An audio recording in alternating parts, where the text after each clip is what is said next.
के बदले चावल खाके भगवान ने उसे 3 लोक की संपदा दे डाली है। बोलिए भक्त वत्सल भगवान की।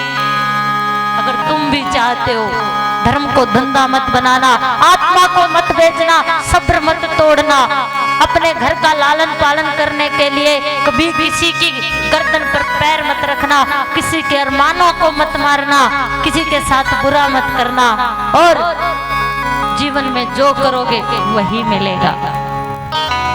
एक गीत में भी कहा है, जो बोलेगा वही पाएगा, तेरा किया आगे आएगा,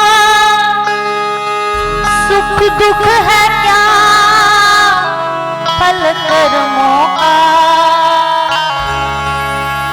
जैसी करने वैसे भरने, जैसी करने वैसे भरने, वैसी भरनी, जैसी करनी वैसी भरनी, जैसी करने वैसी भरने, जैसी करने वैसी भरने,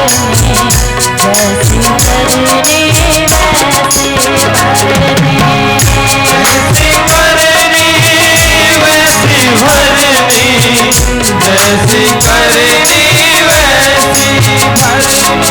बोलिए भक्त वत्सल भगवान।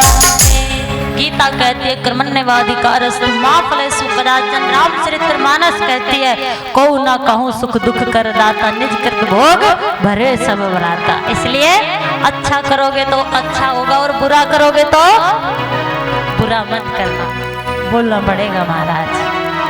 भगवान श्री कृष्ण भी अपने पुत्रों से कहते 16,108 रानियां, 16,108 महल, सिस्टम है, व्यवस्थित है। व्यवस्था अगर आपके घर में, डिसिप्लिन अगर है तो बोलना पड़ेगा महाराज।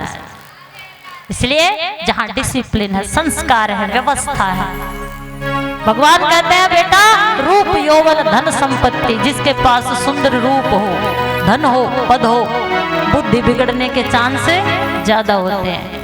इसलिए तुम भगवान के पुत्र हो, सुंदर हो, भूल कर भी भूल से कभी किसी का अपमान मत करना, और संतों का तो अपमान बिल्कुल मत करना। ये भगवान अपने पुत्रों को कह रहे हैं। क्या बोलना पड़ेगा? भगवान अपने पुत्रों को समझा रहे हैं बेटा संतों का अपमान कभी मत करना। रोज कहते हैं, लेकिन होई वही जो राम रची राखी, जो परमात्मा को मंजूर है। भगवान ने अवतार लिया है संसार के लोगों को शिक्षा देने के लिए, क्या करना चाहिए क्या नहीं करना चाहिए। लेकिन हम गाते तो हैं हनुमान चालीसा, आती है ना सबको, पढ़ते भी होंगे। जय हनुमान ज्ञान गुण सागर, जय कपीस तिहु लोक उजागर, रामदूत अतुलित बल धामा, अंजनी पुत्र पवन सुत नामा। पढ़िए, पढ़नी चाहिए। लेकिन एक बार हनुमान जी के जीवन में जाके देखिए, जब राम जी और माँ सीता वन में गए थे वनवास के लिए, तो रावण माँ सीता को लेके गए थे और समुद्र लांग कर हनुमान जी सीता का पता लगा कर आए थे। राक्षसी को मारा, त्रिजटा को मारा है, लंकनी को मारा है, समुद्र लांग कर गए हैं। और जब माँ सीता ने पूछा कि बेटा कौन हो, तो राम का दूत हूँ, माँ तेरा पुत्र हूँ। हनुमान जी ने ये नहीं कहा मैं उड़ के आया हूँ, समुद्र लांग के आया हूँ, डंकनी को मारा है, ये मेरा आधार कार्ड, ये आईडी है, इतनी गाड़ियां हैं, इतने बंगले हैं। बोलना पड़ेगा महाराज, मैं को मिटाया है। उस हनुमान चालीसा को दिल में भी उतारिए महाराज। राम औरों को आराम दोगे तो आपके जीवन में आराम आएगा। संत बार बार कहते हैं, और संत आपको भी बार बार कहती हूँ, संत अगर आप पर गुस्सा होते हैं, कुछ कहते हैं तो अच्छी बात है, क्या बोलना पड़ेगा?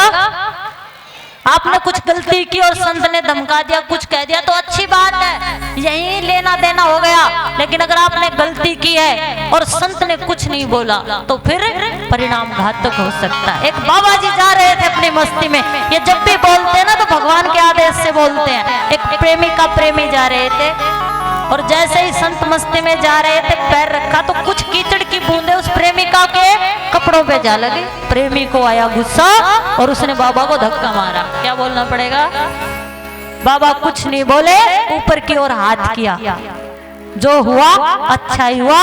थोड़ी दूरी पर उस लड़के का पैर फिसला और फिसलते ही गर्दन के बल धरती पर जा गिरा। और समझ गए, जो भगवान बुलवाता है वो संत रहे, निश्चिंत रहे, संसार की बातें क्या जाने। कुछ उज्जवल उद्वेलित, कुछ में कुछ दुराव होता है रे। संत व्यक्ति या वस्त्र नहीं, संत तो स्वभाव होता है। बोलना पड़ेगा महाराज। भूल से कभी भी संतों का अपमान मत करना। सत्यभामा के पुत्र सामने आज स्त्री का रूप बनाकर दुर्वासा को ही छेड़ दिया।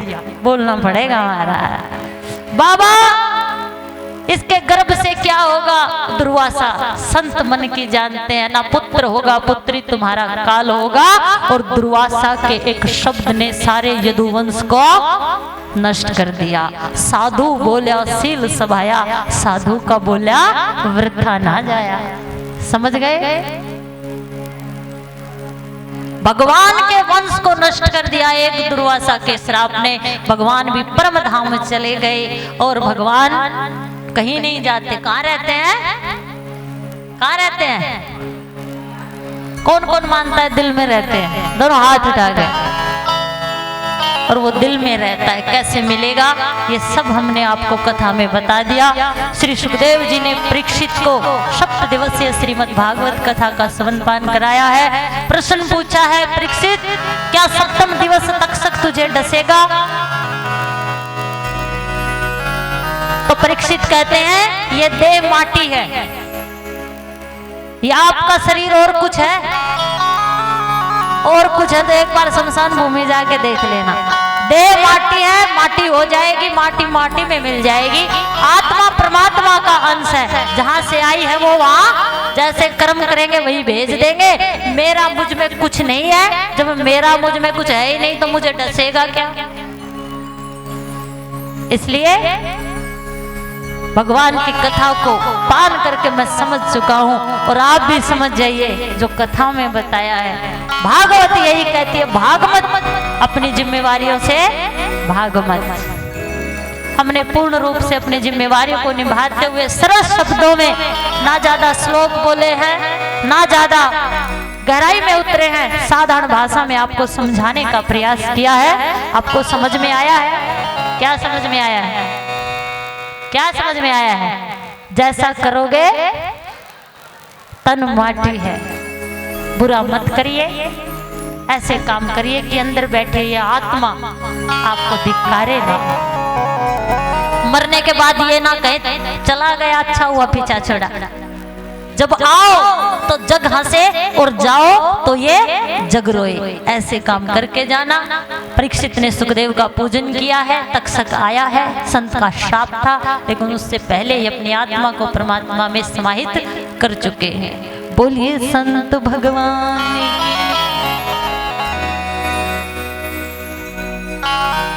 ये तन भी किराए का है, कि आत्मा परमात्मा का अंश है। संसार का, इस धरा का सब कुछ धरा रह जाएगा। और अब भी अगर ना समझे हो तो एक बात, एक छोटी सी कहानी सुनाती हूँ।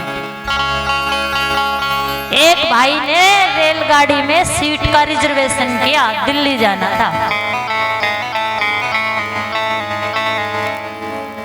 तो एक दूसरा भाई उसकी सीट पर बैठा था।